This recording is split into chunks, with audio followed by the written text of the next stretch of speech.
नमस्कार दोस्तों, 5 लाख में मुलाकात और 3 करोड़ 35 लाख में टिकट, इन दावों पर मायावती का बड़ा बयान। आपको बता दें कि उत्तर प्रदेश की राजनीति में एक बार फिर बहुजन समाज पार्टी और उसकी राष्ट्रीय अध्यक्ष मायावती चर्चा के केंद्र में है।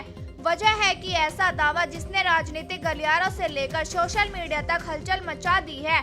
दावा किया जा रहा है कि बसपा सुप्रीमो मायावती से मुलाकात करने के लिए 5 लाख रुपए और पार्टी का चुनावी टिकट हासिल करने के लिए 3 करोड़ 35 लाख रुपए तक की रकम मांगी जाती है।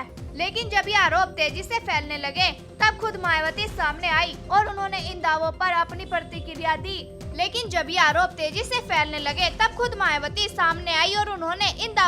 प्रतिक्रिया दी। आखिर पूरा मामला क्या है, आरोप किसने लगाए और मायावती ने क्या जवाब दिया, आइए विस्तार से समझते हैं मामला क्या है। दोस्तों, हाल के दिनों में कुछ वीडियो बयान और सोशल मीडिया पोस्ट वायरल हुए जिनमें दावा किया गया कि बसपा में टिकट वितरण और बड़े नेताओं से मुलाकात के लिए भारी रकम ली जाती है। इन दावों में यह भी कहा गया कि पार्टी के कुछ लोगों द्वारा टिकट दिलाने और मायावती से मुलाकात करवाने के नाम पर करोड़ों रुपयों की मांग की जाती है।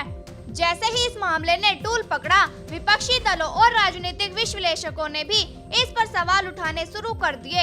हालांकि अभी तक इन आरोपों को साबित करने वाला कोई आधिकारिक और ठोस प्रमाण सार्वजनिक रूप से सामने नहीं आया है। मायावती का जवाब। इन आरोपों के बाद बसपा प्रमुख मायावती ने स्पष्ट शब्दों में अपनी बात रखी। उन्होंने कहा कि बहुजन समाज पार्टी को बदनाम करने और उसके जनाधार को कमजोर करने के लिए लगातार साजिशें की जा रही हैं। मायावती का कहना है कि उनकी पार्टी में टिकट वितरण, संगठनात्मक समीक्षा, राजनीतिक स्थिति, उम्मीदवार की लोकप्रियता और पार्टी हितों को ध्यान में रखकर किया जाता है। बता दें कि आरोपों के बाद बसपा प्रमुख मायावती ने स्पष्ट शब्दों में अपनी बात रखी।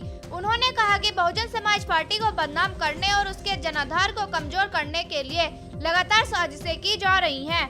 मायावती का कहना है कि उनकी पार्टी में टिकट वितरण, संगठनात्मक समीक्षा, राजनीतिक स्थिति, उम्मीदवार की लोकप्रियता और पार्टी हितों को ध्यान में रखकर किया जाता है।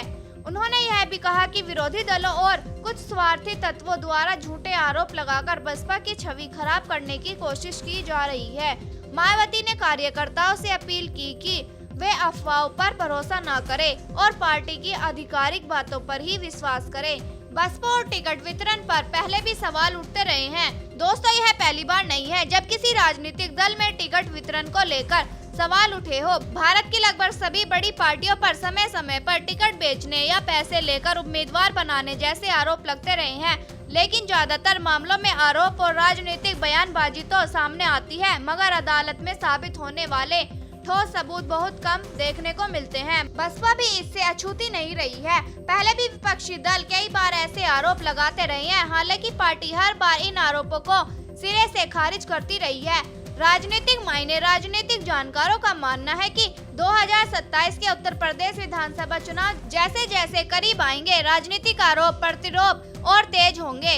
अब सबसे बड़ा सवाल यह है कि जनता इन आरोपों को किस नजर से देखती है। ब्यूरो रिपोर्ट, बहुजन हलचल।